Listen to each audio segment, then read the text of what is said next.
Tol, kung totoo itong sumbong ni Ma'am, napakabastos naman itong si Kagawad. Andito sa ating studio ngayon live, mag-ina si Ma'am Rosel Acastro, yung nanay, at saka Ma'am Christine Amang Morsi. Tama ho. Ang nangyari kasi, yung si Kagawad, dati niyang kinakasama, at ngayon split na sila, humingi lang siya ng sustento. Sa halip na magpaliwanag o kung ano man, mag-usap sila, sinapak siya at pinagbantaan pa. Tama ho ba, Ma'am? Opo. Paano nangyari ho yun? Ba't nangyari ho yun, Ma'am? Kasi po, galing po kami sa attorney sa Caloocan City Hall. Humingi po ako ng na tulungan niya kami na makapag-usap na lang kami ng harapan.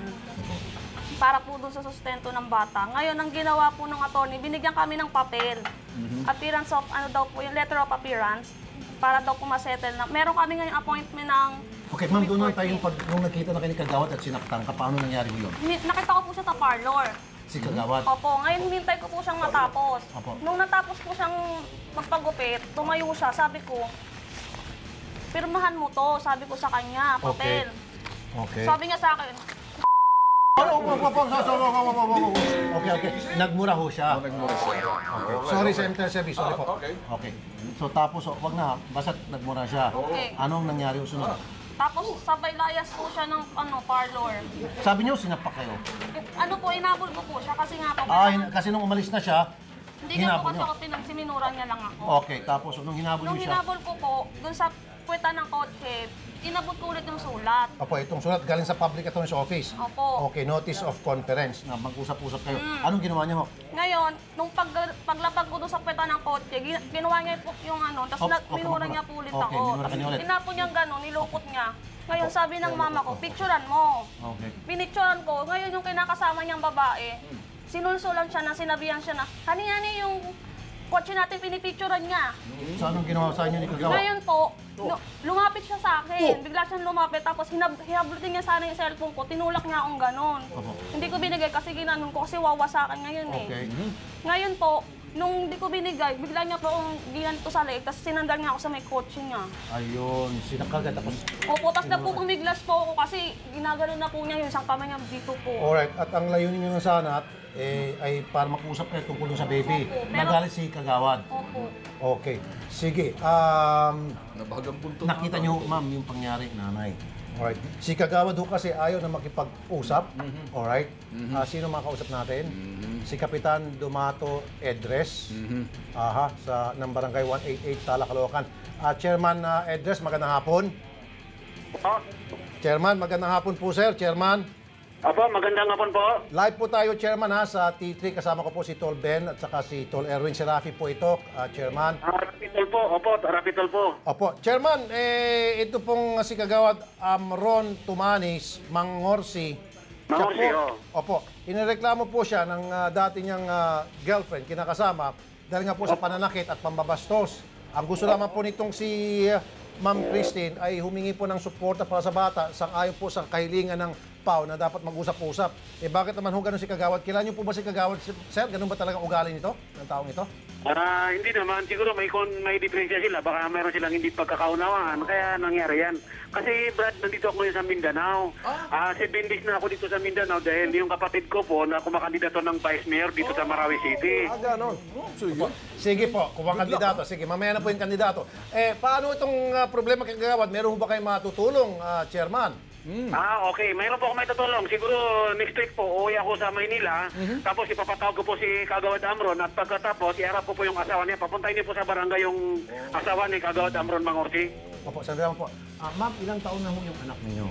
16 months pa lang po. 60 months. Okay. Siguro ma'am, sandali lang po, Chairman pwede natin ito ilapit sa Women's and Children's Desk.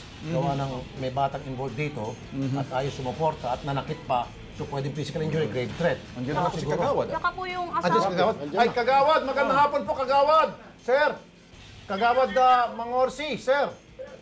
Hello po. Magandang Magagawad. hapon po. Kagawad, kasama po natin si Tol Ben at saka Tol Erwin. Live po tayo sa TT. Sir, andito po Opo, si Ma'am Christine.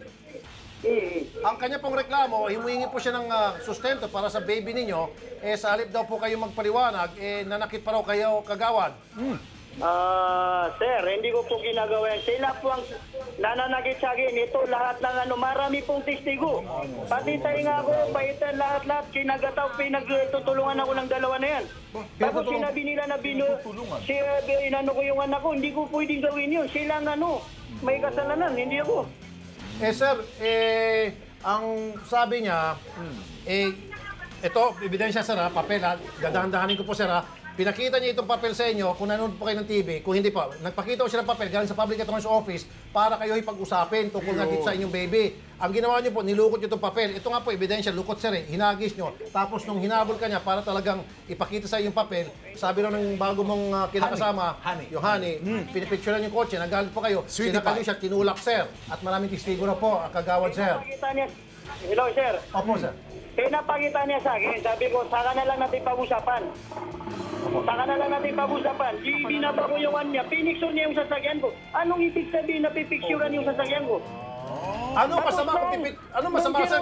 Sir, kung binaba ko yung cellphone niya, inampas niya ako sa mukha ng cellphone.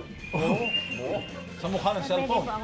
Si ma'am. Kuya Amron, hindi totoo yung Marami sinabi po mo. akong testigo, ang dami-dami po akong testigo. Madaming testigo, maraming nanonood, ha? Pero yung ginawa mo, hindi sila magsasalita dahil takot sa'yo. Sinakal-sakal mo yung anak kong gano'n, halos susunod ka.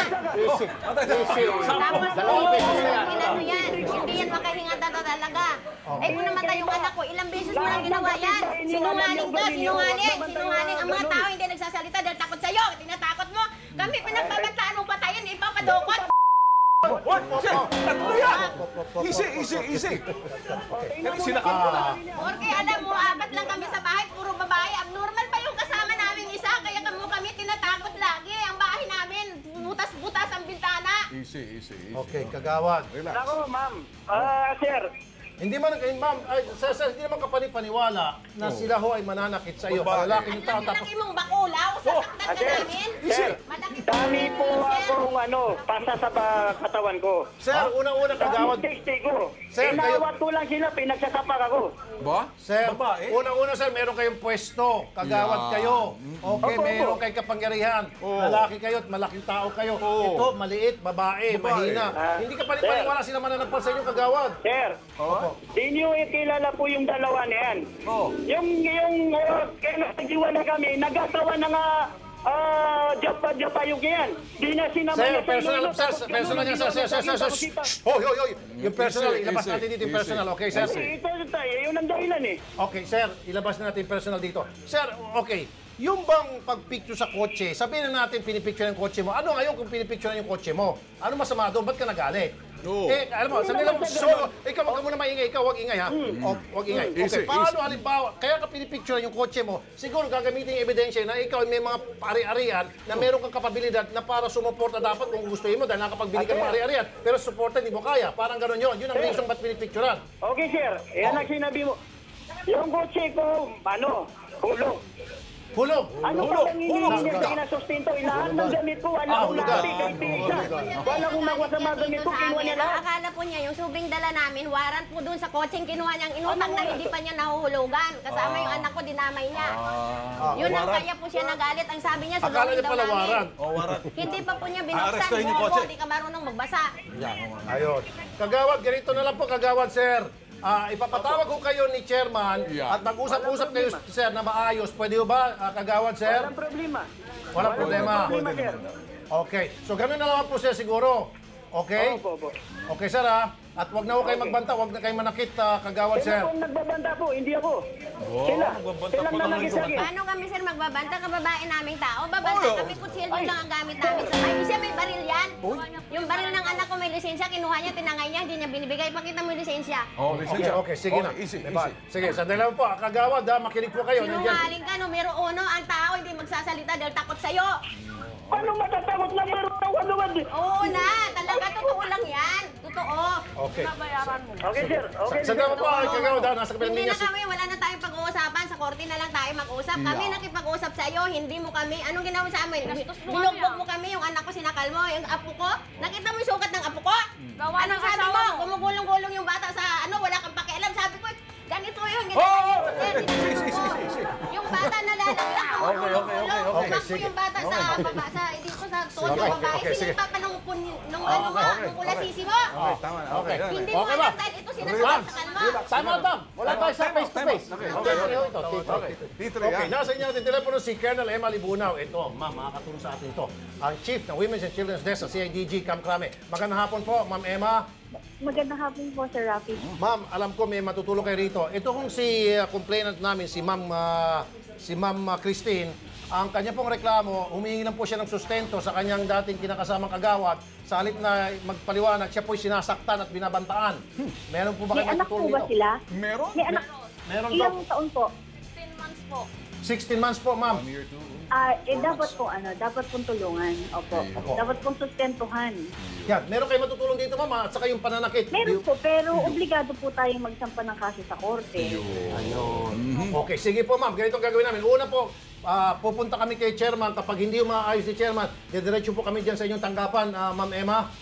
Opo, opo. Sige po. Salamat po, Colonel Emma Libunaw, ma'am. Po. Sige po. Kami last word kay Kagawad. Kagawad, Bro, last word. lagi mo kaming tinatakot-takot. Sige. Eh, papupuntahin ka pa daw 2 tao, ipapapatay mo kami. Kaya mo naman kaming ipatay ka, ikararangal mo ba? Okay, wala na Ikahihiya mo dahil hindi Sige, kami... ma'am, ganito ang gawin natin. Ano? Pupunta tayo sa Camp Crame para sampahan siya ng kaso. Ano po? At saka makakuha kayo ng suporta. Okay, ma'am? Ganun muna. Sige. Alright.